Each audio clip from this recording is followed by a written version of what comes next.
नमस्कार मु सोनाली निर्वाण ट्यूटोरियल को आपण मानक वेलकम करुछि। आज लेसन रे आमे ओडिया ग्रामर रो केतरे इंपोर्टेंट क्वेश्चन आंसर डिस्कशन करिबा। तो ये फर्स्ट क्वेश्चन कौन रही देख, जो संस्कृत शब्द गुड़िक ओडिया भाषा रे अबिकल व्यवहृत हुए ताकू कौन कहती। ऑप्शन नंबर ए तत्सम, ऑप्शन नंबर बी तद्भव, ऑप्शन नंबर सी देशज, ऑप्शन नंबर डी वैदेशिक। ताहले तत्सम शब्दर अर्थ कौन कहल, जो शब्द गुड़िक संस्कृत रे जेमिति अछि आमे ताकू अबिकल सेमिति ही व्यवहृत करथांती ताकू कहा जाय थाए तत्सम शब्द। एठी ऑप्शन नंबर ए हिजबा हमर करेक्ट आंसर। एग्जांपल जेमिति कि नदी, अरण्य, रबी ए सब कौन आमे जेमिति अछि सेमिति यूज करथांती आ ए सब होछि गोटे गोटे संस्कृत शब्द। बुझि पारिलो। ताहले जो संस्कृत शब्द गुड़िक ओडिया भाषा रे आमे अबिकल सेमिति ही सेम जेमिति थिबो सेमिति ही यूज करचोंती ताकू तत्सम शब्द कहा जाय थाए। बाकी रहा तुम तद्भव। तद्भव माने कौन, संस्कृत शब्दटा को टिके परिवर्तन करके आम जो ओडिया भाषा व्यवहार करता तद्भव कह जाए। जमीक चंद्र ताको आम चांद बोली कही था, ज्योत्स्ना जह्न बोली कही था। ऑप्शन सी रे रही देशज।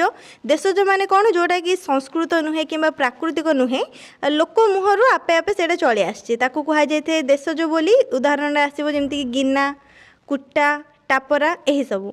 आउ रहा वैदेशिक शब्द गोटे रही है, सेटा हूँ विदेशी भाषार आसीथिबा शब्द को वैदेशिक कह जाए। उदाहरण आम नहीं पार हाकिम, चाबुक, टेबल यही सब वर्ड आसो वैदेशिक। आ शब्द आमर चारि प्रकार रही है। ये तुम चार्टा ऑप्शन रही जमीक तत्सम, तद्भव, देशज, वैदेशिक। बुझिपार। तो फर्स्ट क्वेश्चन आंसर आमर हो गला ऑप्शन नंबर ए। एबे नेक्स्ट क्वेश्चन देख, तत्सम तद्भव शब्द रे थिबा तत् केउ अर्थ रे व्यवहृत हुए। ऑप्शन ए भगवान, ऑप्शन बी ईश्वर, ऑप्शन सी सत, ऑप्शन नंबर डी संस्कृत। ताहले तत्सम आ तद्भव एवं आम कौन जानिले, संस्कृत भाषा सहित अबिकल जोटा यूज होउची सेटा होउची तत्सम, आ संस्कृत भाषा को टिके परिवर्तन करके आम जोटा यूज करचोंदी सेटा होउची तद्भव। तो दीटा जाकर तुम कौन देखिलो, संस्कृत वर्डटा देखिलो, ता माने तत् माने होउची ताहा परी। तो ये संस्कृत अर्थ रे तद्भव एवं तत्सम बोली कहा जाए थे। ऑप्शन नंबर डी हो करेक्ट आंसर। निम्नोक्त शब्द मानक भितरु कृदंत माने चारिटा जो ऑप्शन रही भितर कृदंत कोटा सेटा हमको बाहर करार अच्छी। ऑप्शन नंबर ए भागिनेय, ऑप्शन नंबर बी दाढ़िया, ऑप्शन नंबर सी भोजन, ऑप्शन नंबर डी पाटरा।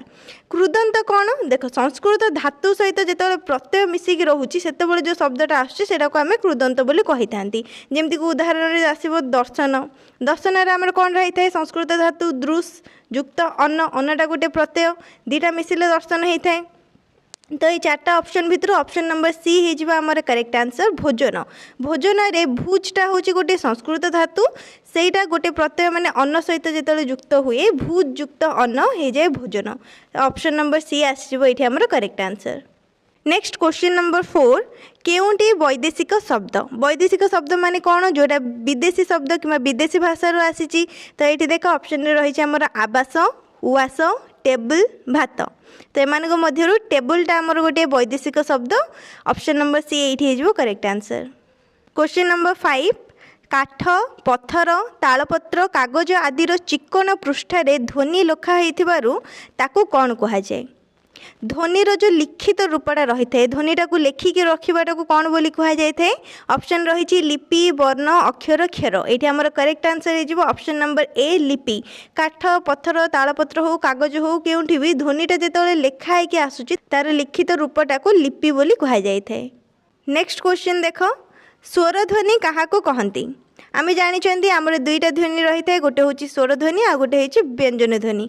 तो ये क्वेश्चन कौन पचार स्वर ध्वनि क्या कह जाए। ऑप्शन कौन कौन रही, जो ध्वनि कहार साहाय्य न नहीं आपे आप उच्चारित हुए। ऑप्शन नंबर बी, जो ध्वनि अन्यर साहाय्य नहीं उच्चारित हुए। ऑप्शन नंबर सी, जो ध्वनि अन्यर अल्प साहाय्य उच्चारित हुए। ऑप्शन नंबर डी कौन सी नुहे। तो आ भितर ऑप्शन नंबर एटा हो करेक्ट आंसर। आम जो भी कौन स्वर ध्वनि को उच्चारण करी था, उदाहरण जमीक आमर अ होगला, आ होगला, ये सब उच्चारण कला बेलू से कहार भी साहाय्य नहीं कि बिना साहाय्य उच्चारित होता है। मान जो ये सब ध्वनि को उच्चारण करमती अ होगला, आ होगला, से जापर जे बिना साहाय्य न नहीं कि सब उच्चारित होता है। तो ये आमर ऑप्शन नंबर एटा हो करेक्ट आंसर। स्वर ध्वनिर यहाँ संज्ञाटा मिलला। तो मन रख, जो ध्वनि आमर कहार भी साहाय्य न नहीं कि आपे आप उच्चारित होता है ताहाको स्वर ध्वनि बोली कह जाए। क्वेश्चन नंबर 7, स्वर वर्णर सांकेतिक रूप को कौन कह जाए।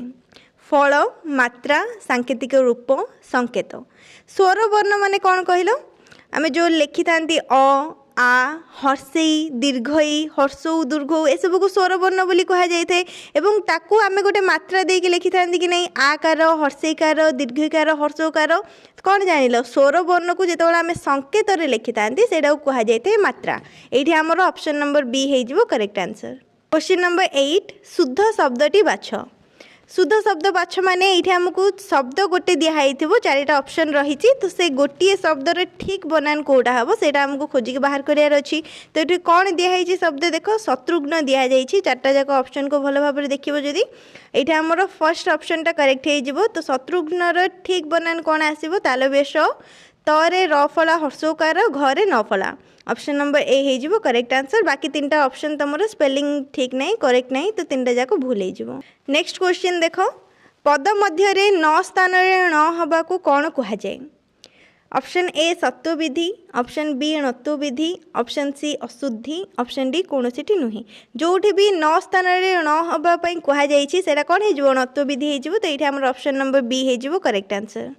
नेक्स्ट क्वेश्चन विपरीत शब्द लिख क्रेता क्रेता गोटे वर्ड दिखाई क्रेता माने कौन किनिबा ये तुम ऑप्शन ए रे किनिबा रही तो ऑप्शन नंबर एटा तो हेनी विपरीत विपरीत माने कौन तार उल्टाटा तो ऑप्शन नंबर बी रे रही विक्रेता ऑप्शन सी श्रोता ऑप्शन डी कौन सी नुहे श्रोता माने आम जानी शुणा तो ऑप्शन बी हो आमर करेक्ट आंसर क्रेता माने किनिबा विक्रेता माने बिकिबा तो किनिबार उल्टा हो बिकिबा तो ये आमर क्रेतार विपरीत शब्द आसो विक्रेता option number B. Question number 11 विरूप अर्थ लेख विरूप शब्दर अर्थ कौटा हम ये 4टा ऑप्शन भितर से आमको बाहर करार अच्छी ऑप्शन ए रे दिखाई स्वरूप स्वरूप माने हूँ सुंदर रूप तो स्वरूप हेनी ऑप्शन नंबर बी अपरूप अपरूप माने क्या सहित गोटे तुलना करवा कौ गोटे रूप सहित तुलना जो आसी है अपरूप कह जाए तो अपरूप हेनी ऑप्शन नंबर सी रहा प्रतिरूप प्रतिरूप माने हूँ प्रतिमूर्ति ऑप्शन डी कुरूप ऑप्शन डी हो ये करेक्ट आंसर कुरूप माने कौन कहल कौन भी माने रूपटा जो कूटा को आम कौन खराब अर्थ यूज करते तो ये विरूपर प्रतिशब्द माने तार अर्थटा आसीज कुरूप। क्वेश्चन नंबर 12 केउंठी गोटे लोकवाणी नुहे 4टा ऑप्शन रही भितर गोटे कोटा आमर लोकवाणी ना देख ऑप्शन रे कौन दिखाई ऑप्शन नंबर ए खजुरी गछर की गुण गायबी माने प्रतिटी कर्म जार मूलर खराब थी अर्थ यहाँ कह जाए और यहाँ हूँ गोटे लोकवाणी ऑप्शन नंबर बी आसला डेंगा मुंडरे ठेंगा डेंगा मुंडरे ठेंगा माने हूँ आगुआ लोक जो मैंने आगे थे सब बेले दायित्व विपद से अर्थ कह जाए यहाँ गोटे लोकवाणी ऑप्शन नंबर सी तिल को ताल करवा माने छोट कथा को बड़ करके कहवा एवं तिल को ताल करवाटा हूँ गोटे रूढ़ी से लोकवाणी नुहे ये आम आंसर आसीगला ऑप्शन नंबर सी हो correct answer. Option number D रे दिखाई अंध देश को गली दर्पण बिकी माने समस्ते तो मूर्ख थे से क्या बुझेब से अर्थ कह जाए। बाकी 3टा आमर रहा लोकवाणी आसो ऑप्शन नंबर सीटा गोटे रूढ़ी हम ऑप्शन नंबर सी हो 12 number question right answer.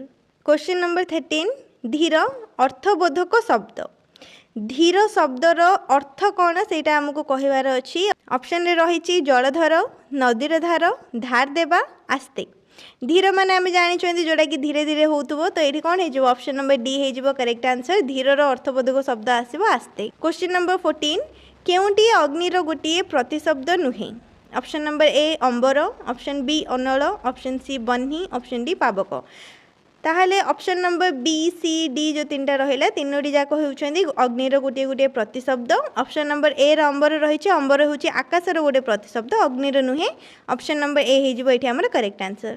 Next question number 15 गुजरी छंदरे प्रतिपादर अक्षर संख्या केते option A 3 option B 6 option C 9 option D 12 ताहले गुजरी छंदरे प्रतिपादर केतोटी अक्षर रही था कहल 9टी अक्षर रही है गुजरी छंदरे आमर 9टी अक्षर रही है प्रतिपादर 9टी अक्षर ऑप्शन नंबर सी ये करेक्ट आंसर। ताहले ये आम 15टा क्वेश्चन आंसर डिस्कसन कले आ भितर तुम मैंने केतटा क्वेश्चन आंसर करेक्टली दे पारिल सेटा कमेंट सेक्शन में जनइब आदि किसी भी डाउट रही को क्वेश्चन को लेकिन कमेंट सेक्शन में पचारि पार वीडियो केमती लगे सेटा कमेंट कर जनइब ता सहित वीडियो को लाइक करनब शेयर करनब चैनल को सब्सक्राइब करनब।